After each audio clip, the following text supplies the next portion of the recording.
Welcome back to Missing. I am Tim here today with Lance. Lance, how are you today?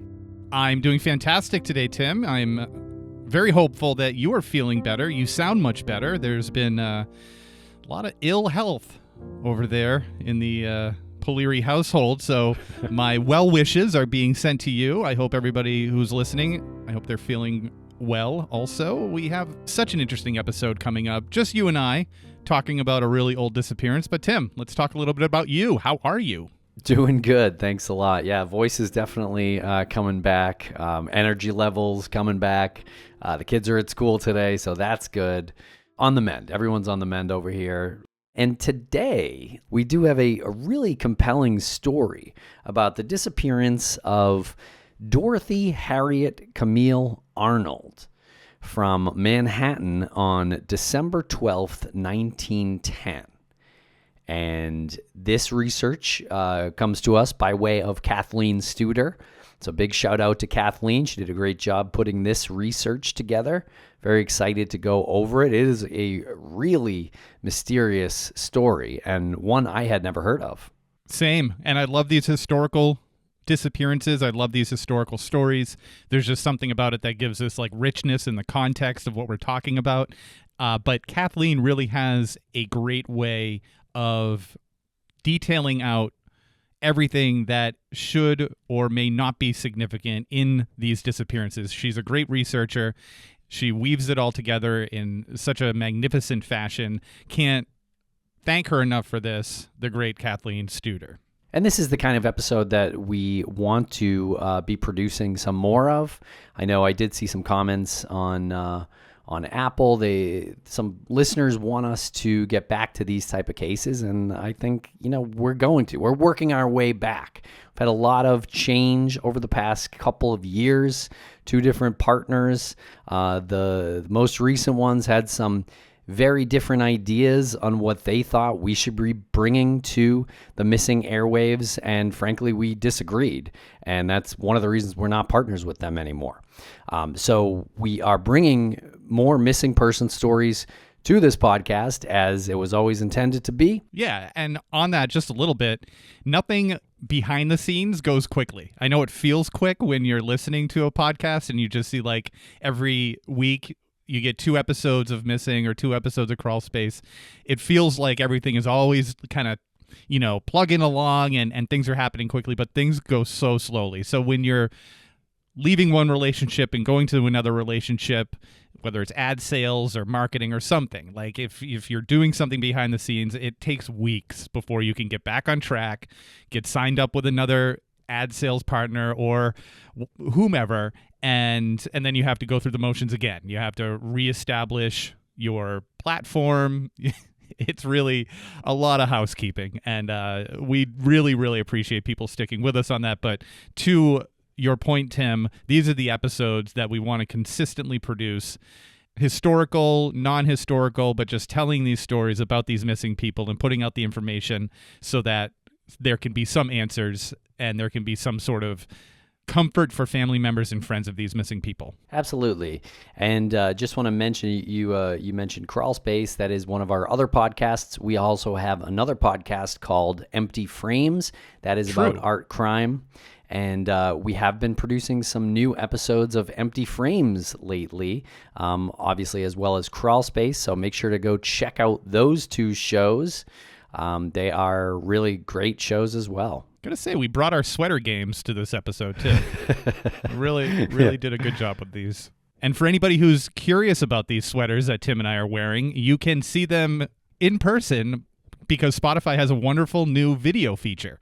So if you want to watch this podcast and witness the sweaters and witness Tim's Kennedy hair, it's all there in video form on your Spotify app. All right. Well, make sure to follow us on social media at Missing CSM. We're going to break quick for commercial here, and we're going to be right back to speak about the disappearance of Dorothy Arnold.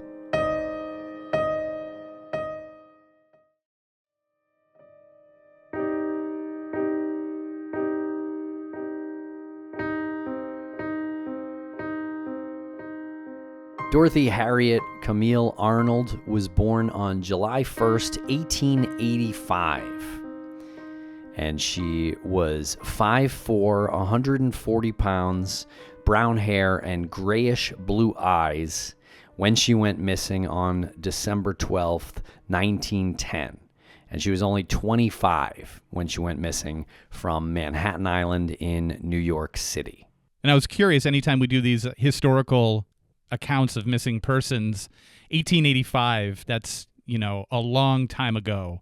And I was Googling the average temperature for New York City in the 1880s, and you have to imagine that it would be a little bit cooler, not as much cooler as I thought, only 3 to 4 degrees cooler than what you'd be experiencing today. So the temperature when Dorothy disappeared in December of 1910 is around 36 degrees Fahrenheit.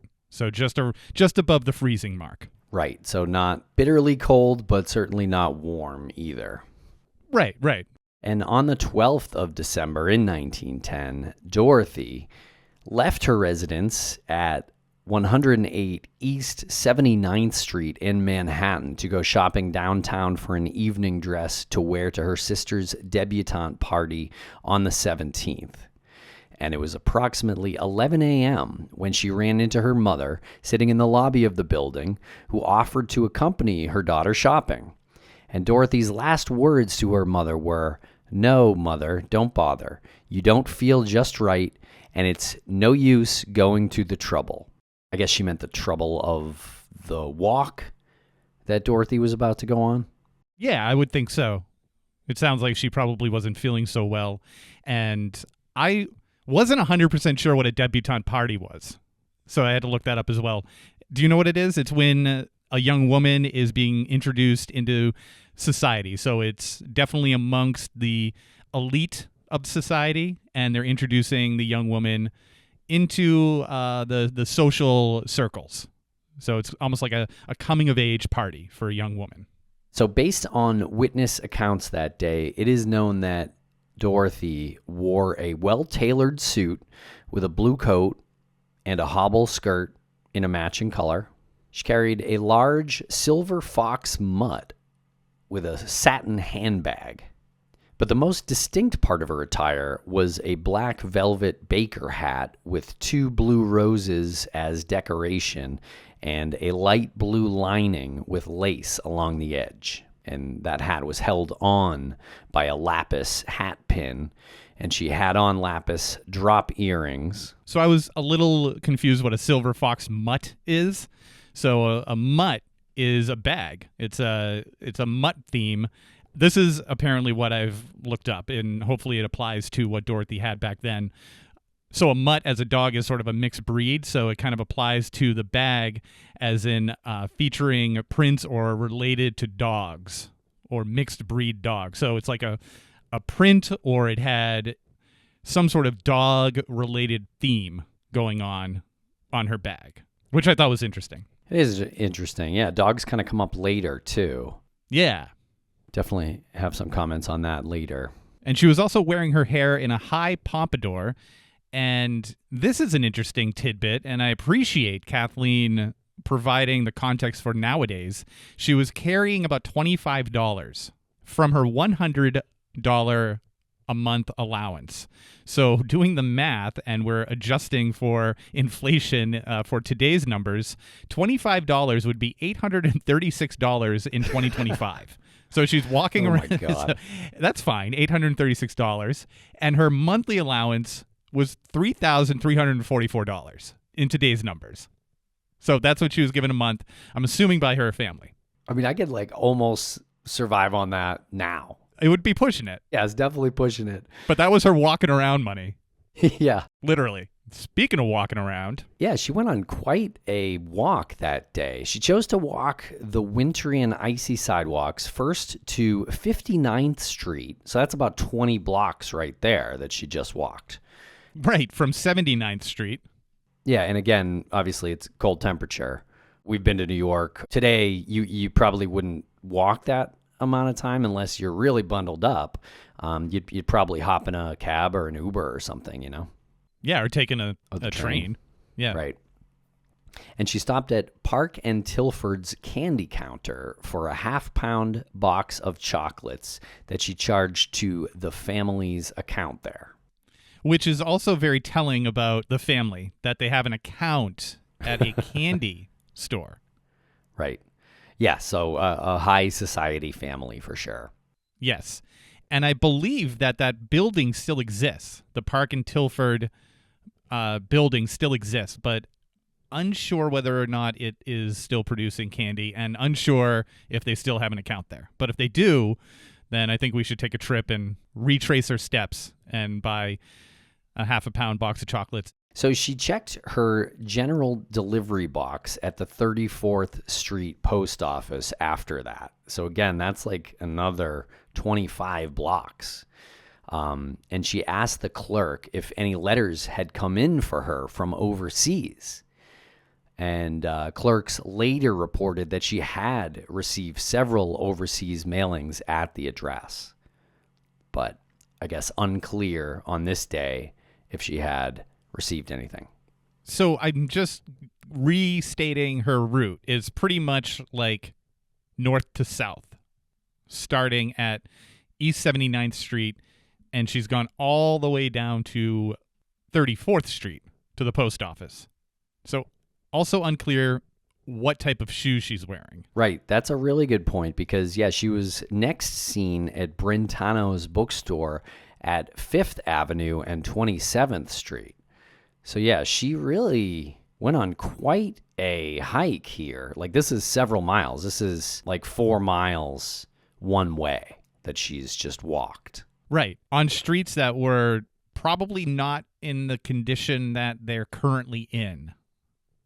This is 1910, so I don't believe that there was a gigantic influx of automobiles at this time. I think that the automobile had just started to introduce itself, and the infrastructure was definitely not at the point where they were accommodating for vehicles. So this is where we have probably a lot of horse and carriage, and with horses come horse manure. And the streets are probably a lot of cobblestone, I'm imagining, or definitely not paved, walkable sidewalks. There's definitely not a bike lane. And the very few pictures that exist of Dorothy's full figure, I've only seen her in these little heels. So maybe she did have some pair of walking shoes on, maybe some sort of like boots for the winter. But either way, like you're still walking on unkempt roads, sidewalks, in very chilly conditions. So that's my modern brain thinking about it. But back then, of course, no one knew what the alternative was. So this could have been totally normal for anybody to be like, well, I'm going to take a few hours because I have to go run some errands. And she's like kind of literally running errands. Yeah, certainly like a month later, probably would have been much colder. And I wonder maybe then you wouldn't have done this drastic of a walk, but, you know, right before the true freeze of the winter hits the Northeast, she was out and about a little bit. Yeah. It's also kind of curious that her family being of high standing and, you know, sort of high society, or she chose not to take a horse and carriage, or maybe they didn't have one available. Well, she certainly had the allowance. I mean, she could have bought several horses with her allowance. So at Brentano's bookstore, she purchased a book called An Engaged Girl's Sketches by Emily Calvin Blake that she also charged to her family's account. So her family's got an account at this bookstore and the candy store, probably many different stores along the way. And I was curious about this Engaged Girl Sketches. So it says girls here, but the actual title is Girl Sketches by Emily Calvin Blake. And it's a curious book. It's interesting. It's a collection of stories that feature women in various stages of relationships. And that's about as like succinct as I can put it. So just different scenarios with different relationship dynamics going on in this collection of short stories. But one of the more amusing moments in looking up this book and looking into Dorothy's disappearance is the very first review on Goodreads for Engaged Girl Sketches is from a woman named Rosa.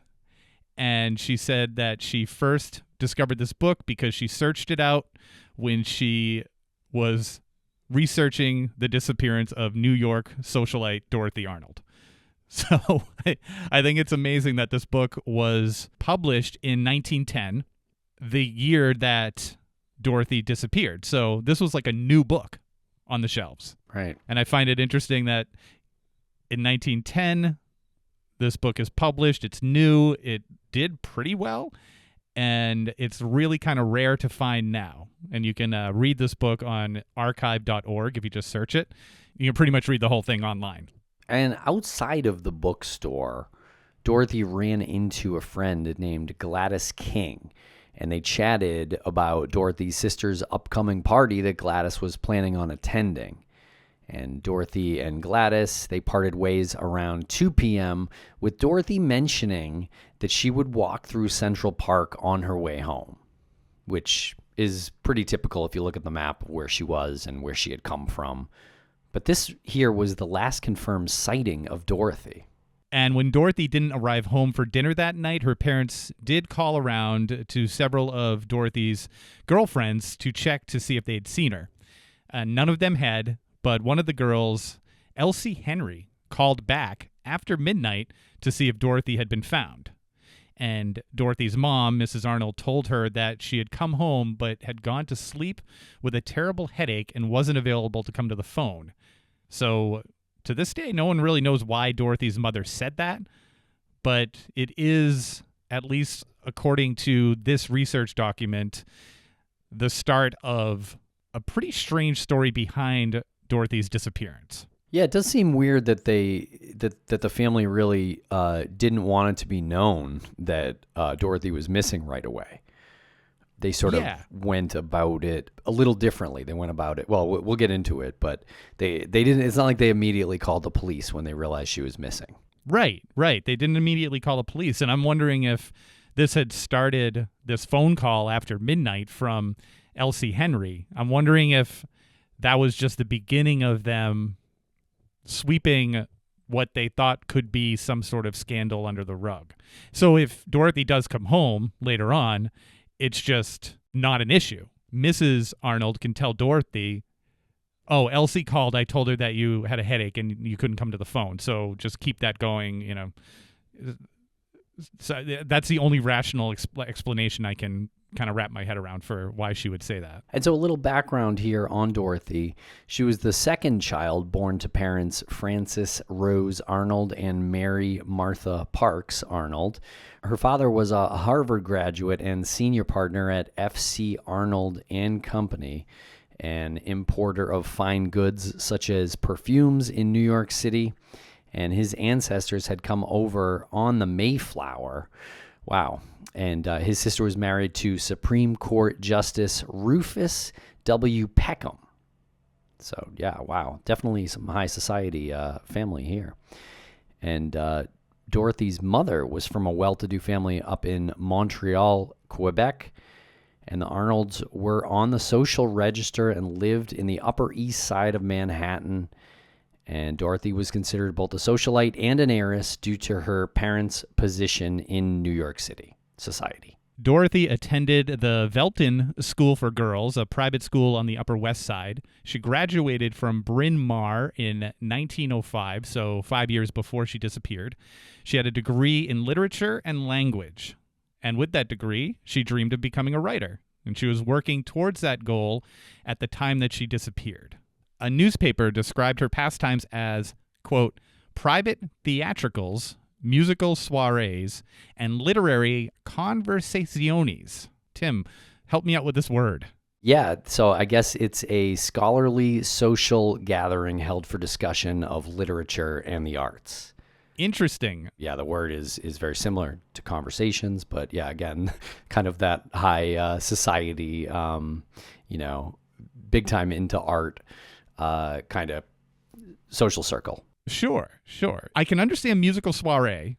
Curiosity drove me to look up private theatricals because I thought that was an interesting term for the description of someone's behavior. And apparently it was really big in the late 18th century, early 19th century.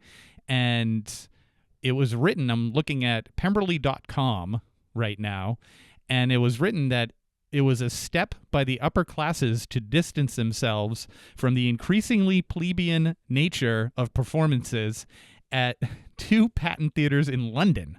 So essentially, people of high society, of what I'm gathering, will put on these private theatricals, sometimes in their home and sometimes in a private theater, because they wanted to separate themselves from the plebeian nature of public performances. Interesting. Yeah, it's definitely a different world. Yeah, and it's been covered by Jane Austen in a way where I believe it's almost like not poking fun at these people, but just showcasing the sort of absurdity of it. Okay, yeah, I could see that. And it does sound a bit absurd. Yeah, it does. And this kind of tracks with Dorothy's, I guess, interests, because she wanted to be a writer. And she had recently submitted a short story she had written. The short story was called Poinsettia Flames. She submitted it to McClure's magazine. However, the magazine rejected the story after she had told her family about submitting it, and they teased her. Her family teased her quite a bit about her wanting to be a writer, but nevertheless, she submitted a second story called Lotus Leaves to McClure's. So she's got a plant thing going on, a floral theme with her stories. Neither of these stories at this time have been located online or anywhere else, which is unfortunate, because it would be really cool and interesting to read her style of writing from her society, position. I would be very interested to hear how someone in her position writes. What do you think about her family teasing her? Yeah, I don't really appreciate that. I don't know. I don't know what they wanted her to do. I mean, she went to school for writing, so wouldn't they have expected her to do that? And she submitted a story. Seems normal. Yeah. If it was just like mild teasing, I don't know if it would make this research document. Right. I mean, it had to have been significant enough where someone noticed and reported to somebody, like someone said something, in order for this to like present itself like over 100 years later in a research document. Yeah, I mean, she seems very artsy, Dorothy, and I think some artists, like actors at that time, for sure, weren't seen as like high class people. So I think maybe that's where the ridicule came from her family. It's like it's okay. maybe not up to the standards of the rest of the family. I don't know. I mean, I guess if you're a failed writer, maybe, but if you're a successful writer, then, they probably would have changed their tune, I would think. Okay. Yeah. One more thing on this teasing, and then I'll drop it. So if the family pays for the education, I would, if me as the father, a male figure as the father, and my wife, and we have these daughters, and one of our daughters, we've paid the education for her, and she says, I'm going to become a writer, and we say, great, here's where you're going to school, and she gets out of school with a degree and submits a story and gets rejected. I feel like my next step is keep at it. I mean, look at all the other writers who got rejected. You don't get accepted on the first try. Rejection helps you. Let's work on what you need to do to get accepted. And I certainly wouldn't tease them, because that's like, well, we just threw our money away. Absolutely. I mean, I don't want to tell people how to parent their kids in 1910, but I will. All right, we're going to get into the investigation after this quick commercial break. And we'll be right back after a quick word from our sponsors. Thanks to our sponsors, and now we're back to the program. As you mentioned, Tim, for unknown reasons, Dorothy's family didn't immediately contact the New York City police. And you'd also mentioned that perhaps they didn't want any potential scandal. Their social status was high, and perhaps they didn't want to bring on what they viewed as negative attention to the family or the business that Mr. Arnold was running. Instead, on the next day, the 13th, Dorothy's brother John phoned a friend who was a partner in a law firm, John S. Keith.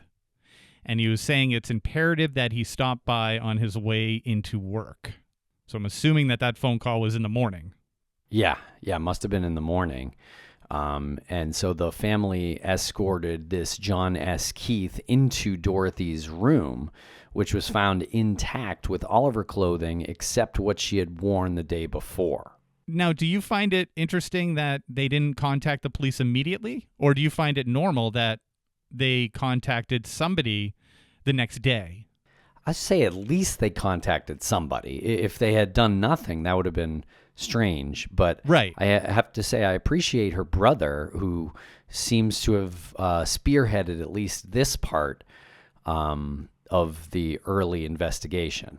Right. Apparently calling a lawyer. So they felt, on some level, well, not on some level, on the only level at this time, they felt that a lawyer was more effective and important than police officers. Yeah, maybe they were just asking advice or seeing if he could help them suss out the mystery of where she ended up.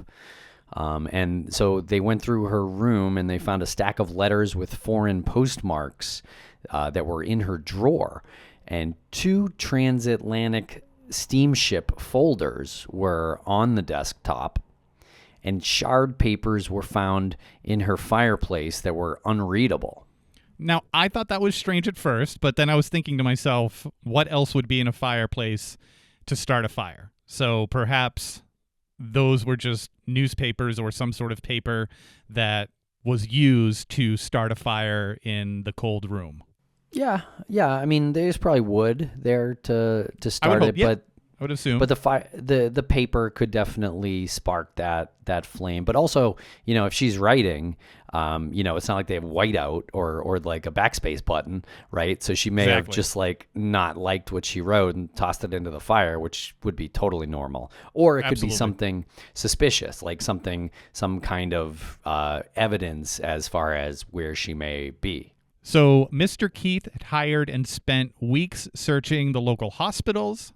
And again, appreciate this here. He's doing some legwork. Yeah. He searched local hospitals, morgues, jails, searching for Dorothy to no avail. He also looked in Boston and Philadelphia. So this guy is doing some legwork here on the behalf of the family. He is, yeah. And after weeks of searching, he suggested that Mr. Arnold hired the Pinkerton Agency to help locate Dorothy. And the Pinkerton Agency is very famous, and they made a circular that it mailed off all over the country with a $1,000 offer for information as to Dorothy's whereabouts. So unless I missed something, the police have yet to be contacted. So it's been a lawyer who put in a lot of investigative legwork, and now the famous Pinkerton Agency. So the lawyer is like, jump over the police department. They're probably not going to be able to help. You need to hire the best, and you need to put a reward out there that is going to be enticing enough for anybody with information. So $1,000 in 1910 is worth $33,439.05 today. So it's like a $30,000 reward for information. Yeah, I guess that's pretty typical to even what you see today. So that's pretty fair. Yep, for a wealthy family. And on January 12th, 1911, so it was about a month after Dorothy went missing, Mr. Arnold and Pinkerton detectives contacted Deputy Police Commissioner William J. Flynn. So this is the first contact to the police department. And Commissioner Flynn convinced Mr. Arnold to talk to the press, something that he didn't really want to do. And so Mr. Arnold called the press to his office on January 25th to discuss his daughter's disappearance. Afterward, the public finally knew about Dorothy being missing 6 weeks after it had happened. Okay, I was wondering to myself why they waited 6 weeks, and I'm sure that the lawyer had some input into this, and perhaps the Pinkerton detectives had some input into this. And I was thinking maybe it was because they thought Dorothy disappeared on her own accord, and if she heard anything about the search for her, it would just cause her to go deeper into hiding. So maybe that was why they kept it between limited amounts of people for 6 weeks. Or it could be that they just didn't want the public scandal. Yeah, either is possible, I would say. But also, I think what we know, obviously people today, they'll contact the police first, but it doesn't mean that the police are going to get too far, unless they're really personally doing some of these investigatory tactics that Pinkerton and the lawyer did, like go to Boston and Philadelphia. Some of the things they would have probably done is check morgues and hospitals and things like that, but they probably wouldn't have been traveling out of state. So, I mean, I can't really criticize them too much because it seems like the investigation actually went further than the police investigation might have gone right in the early part. I definitely agree with you on that. And it feels like 6 weeks of searching here and coming up with nothing. The next step makes total sense to me as well. Okay, now we need to take it public. We've really pushed it as far as we can privately. And Mr. Arnold stated that he believed his daughter was deceased. He thought that she had gone home through the park and, quote, might have been murdered by garrotters and thrown into a lake or the reservoir, end quote. Yep. And a garrotter is somebody who uses a garrote for a weapon. Yeah. Strange. We are familiar with garrotes. We've talked about garrotes quite a bit. Yeah, with the JonBenet Ramsey case. Very violent form of murder or torture. Yeah, exactly. Violent and effective. And police did search the park. They dredged the lakes and reservoir of Central Park looking for Dorothy, but they did not find anything. And reporters started digging into the life of Dorothy Arnold and found some things that didn't align with the quiet and reserved picture that her father tried to paint of her. So now things are sort of unraveling for the family image I'm feeling. Yeah. The months before Dorothy went missing, we'll take you back to the summer of 1910. Dorothy and her family took their yearly trip to their summer home in York Harbor, Maine, beautiful area. And as the end of the summer neared, Dorothy asked to head home early. And she wanted to go with a Bryn Mawr classmate in Cambridge, Massachusetts. Her parents said that was fine, and Dorothy left mid-September, which, if she wanted to leave early, like, when were they actually leaving? Like, mid-September, the summer's pretty much over. Did they stay until October? Like, that's a long time to be in your summer home. Anyway, that's just an opinion. So she left mid-September to visit her friend Theodora Bates. And I just love this name, Theodora Bates. It was later discovered that she didn't go to Cambridge at all. She went to Boston proper instead. Which, in fairness, is like a bridge away from Cambridge. It's over Mass. the river. Yeah. Yeah. I mean, even back then, it was probably easy to just pop between the two. And so George Stewart Griscom Jr. was well known to the Arnold family, and in late 1910, he was 41 years old, living in Pittsburgh, Pennsylvania, and summering in his parents' vacation home in Nantucket, and that's an island off the coast of Massachusetts. It is believed that Dorothy and George met when she was at Bryn Mawr, and newspapers allege that she had been engaged at one point earlier that summer. And it was also reported that neither of their parents approved of the engagement. And when newspapers published the story of the disappearance, a tip came in from Boston that needed further investigation.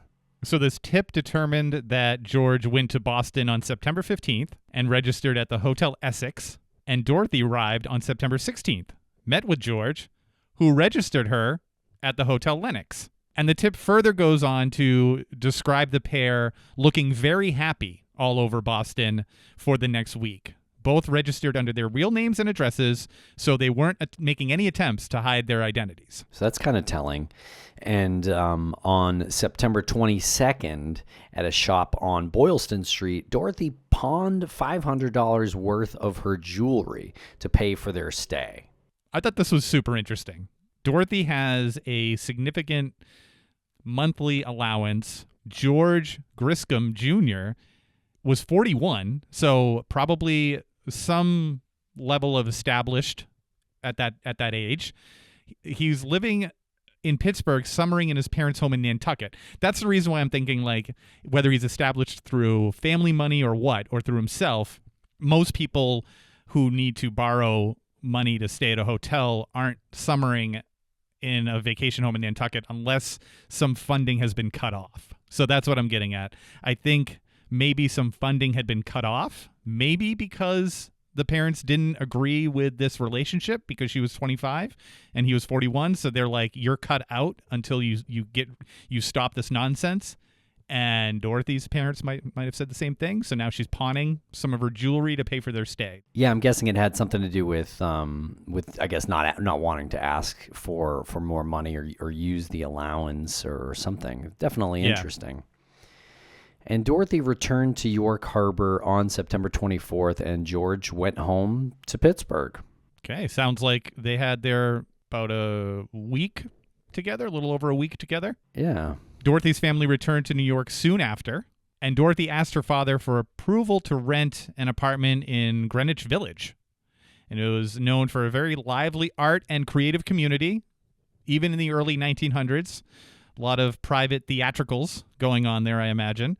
She wanted to write and have a space where she could be inspired and not distracted.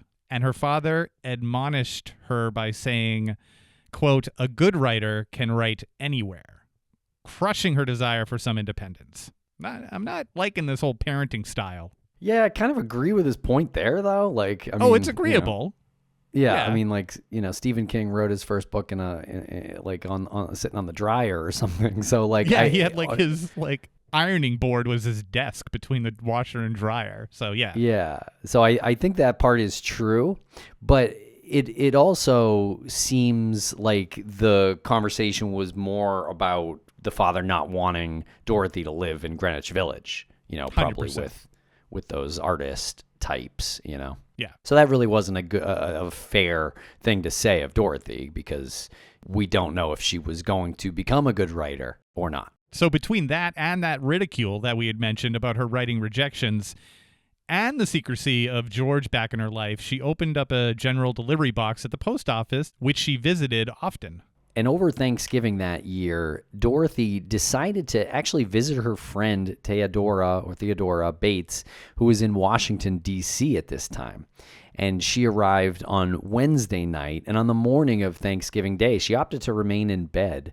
But that morning, a package was delivered to the house for Dorothy.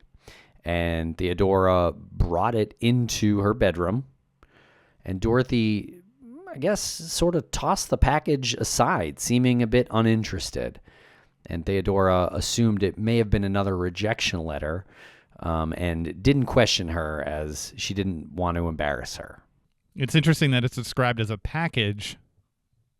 And I would imagine if it's a rejection letter, that would be an envelope. And I don't know if an envelope would be described as a package. Yeah, maybe if it was a big envelope. Yeah. And it's a little unclear, but Dorothy may have had her mail forwarded to this residence in Washington, D.C., but there seems to be no explanation as to how there was a delivery on the national holiday Thanksgiving. Yeah, that's interesting. So this was from a private delivery service that delivered on a holiday, like a major holiday. Yeah, a little strange there. But the next day on Friday, Dorothy came down fully dressed and packed to leave. Her friend exclaimed in surprise, quote, "It's only Friday and you intended to stay to Monday," end quote. And Dorothy replied that she always intended to leave on Friday. And when she arrived home in New York, she received a similar greeting. Quote, "We didn't expect you to come back until Monday," end quote. Again, responding that she had always intended to come back on Friday. So I don't know if there's miscommunication or this is a little bit of a white lie. Yeah, I thought maybe both. And then I was thinking, I wonder if there was just something lost in communication there where she said she was going to come back after the holiday. And someone thought, oh, after the holiday, weekend, after the holiday time. So probably Monday. And she literally meant no, right after the holiday. And so Dorothy spent the weekend at home sewing and reading. And when Monday came, she went to the post office box where she had received several letters from overseas. And we'll be right back after a quick word from our sponsors. Thanks to our sponsors, and now we're back to the program. Okay, and now a little bit about George Stewart Griscom Jr. This is the guy who was 41 when Dorothy went missing. And so George Stewart Griscom Jr. was born to George Sr. and Elizabeth Griscom in Pittsburgh, Pennsylvania on April 8th, 1870. And George Sr. was the superintendent of the Pennsylvania Lines Railroad. And the Griscoms were members of the upper class of Pittsburgh. And even though George Jr. was 41 at the time of Dorothy's disappearance, he was still living at home with his parents. It's probably podcasting.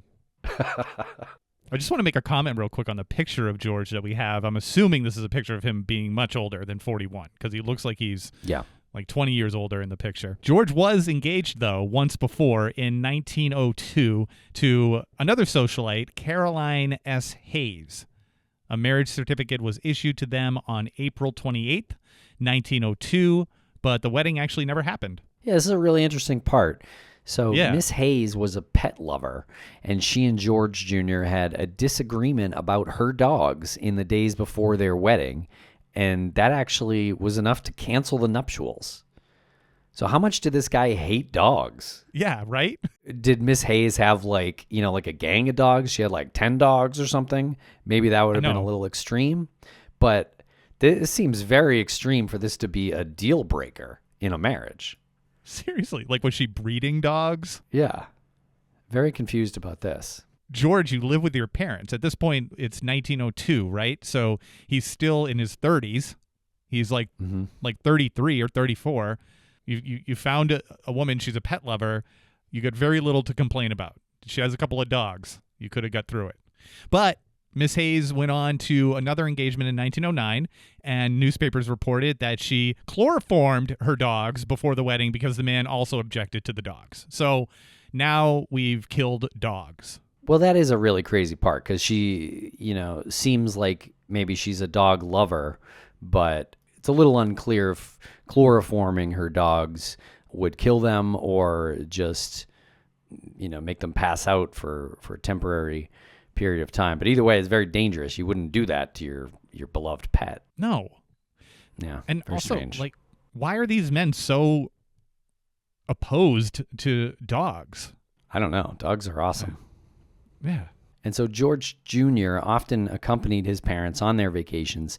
And when he returned from his trip to Boston with Dorothy, he was preparing to leave again with his parents to Europe on November 3rd, 1910. And so actually on the day that Dorothy went missing, they were in Italy. So George didn't do it. Everybody was in Italy. So I'm assuming that these overseas packages, these overseas letters that she was asking about, I'm assuming she was hoping that it would be from George. I would think so, yeah. And after Dorothy went missing, the Arnolds learned about the Griscoms being in Europe, in Florence, actually. And Dorothy's brother John and their mother quickly left on a steamship to Italy to question George Jr. Again, I appreciate the brothers' tenacity in this investigation. And a confrontation happened at George's hotel in Florence where John pushed George Jr. down and demanded to know if he had been corresponding with Dorothy.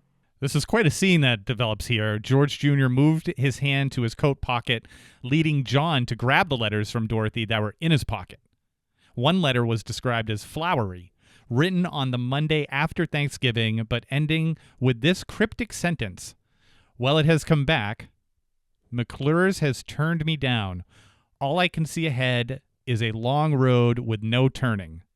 Mother will always think an accident has happened." And that's a quote. Yeah, really interesting. So she's talking about another rejection letter from this McClure's magazine, I guess.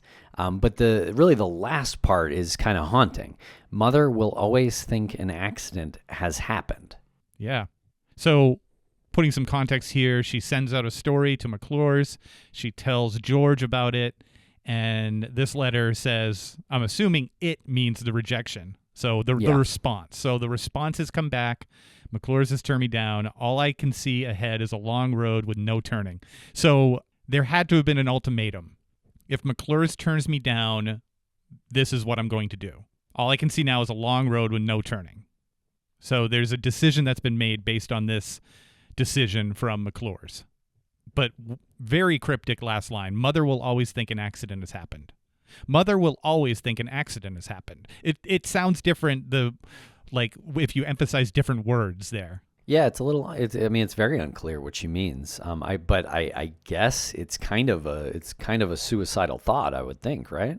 Or at least I'm going to disappear and Mother will always think that an accident happened and my body was never found. Or either that or suicide. But her suicide would have to look like an accident for her to say mother would think that this was an accident. Strange. Yeah. But either way, the Arnolds did leave, and they left confident that George Jr. knew nothing about Dorothy's whereabouts, which is incredible because they went through that whole steamship journey to get there in 1910. That's like taking weeks out of your life to go do this. So they must have been extremely confident that George knew nothing about it. And John and his mother returned back to the U.S. in January, and the Griscoms followed in February. And newspaper reports said George Jr. cooperated with the search, however, was hounded by reporters to the point that they called police. And George Jr. placed several personal classified ads in New York papers imploring Dorothy to return home to her family. So that's interesting. He's like sort of writing directly to her, or at least he thinks by placing ads in the newspaper. And apparently he thinks she ran off. Yeah, so he must have been desperate enough to, at that time, right, to want to know where she was. He probably really did care for her, but I was thinking like at the same time, maybe this was a way to just make himself look a little better in the situation, a little less guilty. Would definitely serve both purposes there. Yeah. And in 1913, George Jr. moved to London and managed a business there. And he continued to live in England and died on March 11th, 1938, outside of Liverpool. And it seems he never married after the two failed engagements. So he was 41 in 1910 and he died in 1938. That would make him 69. So he lived like a pretty long life back then. I'm pretty sure that's a little bit older than the average life expectancy. Yeah, I think so. So what happened to Dorothy? So months later, as the investigation into Mrs. Arnold's disappearance plodded on, a neighbor came forward to police. He remembered seeing Miss Arnold get into a car near her residence at around 4:30 p.m. on the day she went missing. And there was a woman already in the car, and I guess this tipster recognized the chauffeur as someone that was from Philadelphia. And the tip reminded Dorothy's parents of another that they had heard, that a chauffeur had driven Miss Arnold to Philadelphia on December 12th. And that, coupled with another tip from an inmate that said he was involved in covering up her death at the hands of an abortionist doctor, made people wonder if she had become pregnant following her trip to Boston. You know, it didn't even occur to me now until I heard you read this out loud. And I read this, but I didn't hear it out loud. And we hadn't discussed in depth the comment about an accident. And I wonder if Dorothy told her mother that she was pregnant, and that's what she was talking about. Maybe she couldn't have the independence she wanted. She was rejected again by McClure's, and she said, if I get rejected again, I can't have this baby. I can't have, and maybe it's George's baby. Maybe, you know, she gets accepted. She's like, I'm a published writer now. And she feels like she can support the child on her own. I don't know. I didn't think of this until hearing that out loud. Maybe the accident she's referring to is the abortion, and she's going to tell her mother that an accident happened and she lost the baby. Interesting point. Yeah, definitely a possibility, I would say. So this is the oldest missing persons case listed in the Charlie Project. And Edward Henry Smith wrote in his book, the book called Mysteries of the Missing, and he described Dorothy's case, quote, a disappearance which had from the beginning no standard in rationality, being logically both impenetrable and irreconcilable. It remains obstinate and perplexing, a gall to human curiosity, an impossible problem for reason and analytical power. End quote. Edward Henry Smith needs to relax on his terminology and his it's verboseness poetic. Yeah. We get it. It's a tough case to crack. Almost an impossible case to crack is what he's trying to say. So that's pretty much it. That is where the story ends. So we're really left to come to our own conclusion about what we believe may have happened to Dorothy. Did she ever attempt to return home? And did something happen in Central Park? Was she accosted? Did she really fall into one of the water sources there in the park? Did she run away? Perhaps with somebody else? Did she commit suicide? Or was there something with this abortion that went wrong? And, it's unconfirmed anyway. We don't know, but certainly some possibilities here. What do you think? Yeah, I would have to say in the scenarios of her being accosted in Central Park or committing suicide or dying as a result of an abortion are probably very low possibilities in my thinking anyway. I feel like accosted in Central Park, you'd find the body or something of her belongings somewhere. Committing suicide, same thing. I feel like at some point, wherever and however she decided to take her own life would have been discovered after an extensive Pinkerton investigation, which, again, you'd mentioned they're famous. They were famous for a reason. They were very successful investigative service. Dying when an abortion went wrong, also really low for me, because that's going to take some serious covering up. And then as far as I can tell and as far as we've researched, no one really came forward about that, right? Right. Other than that inmate, the tip from the inmate saying he was involved with covering up her death at the hands of an abortionist doctor. But why wouldn't he say what happened to the body? And then it's, I don't think that we should be taking this alleged inmate's account, very seriously. I mean, it's something to consider, but, you'd really have to work to cover that up. Yeah, and I mean, why would this inmate bring it up anyway? I mean, this happens today. Inmates have tips in missing persons cases, but most usually they're looking for a lighter sentence for themselves, but that would entail you actually providing some, real information. And so this inmate didn't, because she's still missing.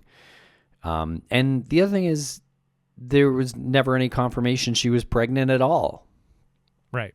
So, if there was a doctor's note or something, then maybe I'd go down that path a little bit further. I don't know. I mean, I guess it's a possibility, but yeah, I'm not too keen on believing inmates, but it's an interesting tip about Philadelphia. Mm-hmm. I almost feel like maybe she just took off to Philadelphia and changed her name. Yeah. Hopped on a train. I mean, she had a plan that day, right? Let's go back to the day of. She had a long, long walk. I don't know if that was meant intentionally so she would be spotted in several locations, but she had a plan. Regardless of her disappearing, she had a plan to check the mail, pick up some chocolates, do these errands before her sister's debutante party, pick up a dress. So it was very errand driven that day. So that was her plan. Do the errands, and she'd be back, I guess by dinner. But yeah, somewhere along the lines, she's just gone. Like everything that is on her person disappears with her. So yeah, to your point, it does feel like she just kind of hopped on a train and left. Or in the car. Yeah. And just was taken to Philadelphia. But also, if she's picking up a dress for this ball like a week later, and then she was intending to leave anyway, why would she have picked up the dress? I guess it's like a misdirect in that scenario. Yeah, keep up appearances that nothing's going wrong. Right. I don't know what her relationship with her sister was like, but kind of hard to imagine she'd want to miss her sister's big party. I know. Sounds like the whole family just kind of made fun of her. I don't know. That's just a feeling I get. Yeah. I definitely wouldn't be too surprised if she, went on living just somewhere else. Yeah. But that is surprising either way. Really, any outcome here.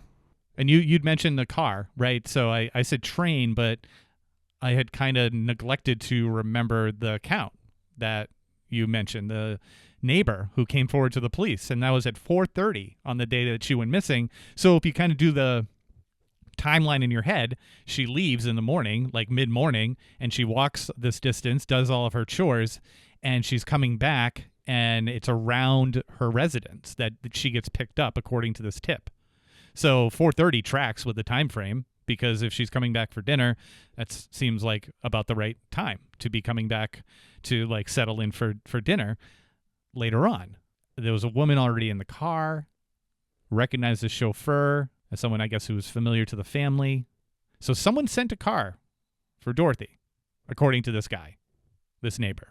Yeah, and she had that friend who was in Washington, D.C. That's Theodora. Theodora Bates. I mean, that's a little further south than Philadelphia. I mean, if that's the woman who was in the car, I don't know. I'm just maybe assuming. Yeah, I don't know. This is a really peculiar mystery. All right, is this more or less mysterious than Etta Rial? Yeah, it is along the same lines, and that's a case we covered a few months ago with our buddy Ross. And so you might want to scroll back for that one around the same time period, though. I would say Etta's story is a little bit more mysterious with some of the details involving the train and the phone call and things like that. But this is definitely a similar case. Leaves me with a similar kind of haunting feeling. Yeah, these old historical ones, they do leave you with that haunted feeling. In closing, there's no current open law enforcement case that exists for Dorothy today. Yeah, unfortunately. So this seems like this is going to be forever a mystery unless someone stumbles across her body. But I don't know. Seems like I don't expect her body to be found in Central Park at this point. No. It's very compelling, and I'd be really interested to find out if like some family out there has like a relative back in the day, around that time who heard something. That would just be such a cool update on this story. And again, big thank you to Kathleen Studer for putting this together. And she used a number of sources to construct this research document, all of which are in the show notes. And I feel like if this has sparked curiosity in our listeners, check out these links and let us know what you think about it. Yeah, definitely let us know what you think. And check us out on Spotify. We'll have a poll up there on Spotify as well. So thanks a lot for listening, everybody. We really appreciate it. Make sure to follow us on social media at Missing CSM. And we will be back next week with more.